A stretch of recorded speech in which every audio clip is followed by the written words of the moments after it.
Apa benda ni? Ada nama tracer pula tadi. Jom kita buka.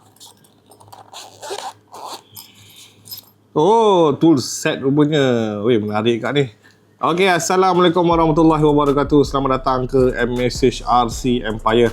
So, hari ni korang selalu main RC kan?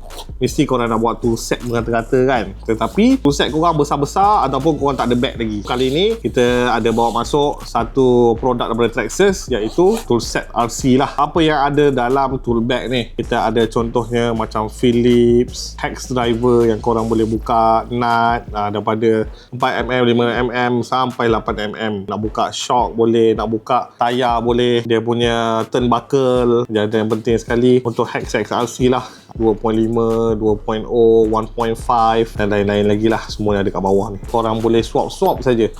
Korang ambil benda ni, angkat dia, swap, masukkan. Ok, jom kita tengok cara nak guna. Okay, atas tak, dan so korang boleh masukkan macam ni. Lepas tu dia ratchet so macam ni. So dia boleh ratchet. Alright. So nak keluarkan senang je. So boleh simpan dalam ni.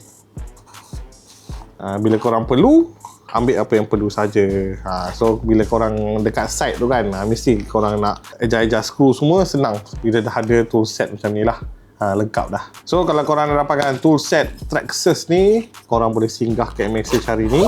Harga dia sangat berpatutan, jangan risau. Dan juga kalau nak postage pun boleh ke seluruh Malaysia. So kita berjumpa lagi. Assalamualaikum, peace.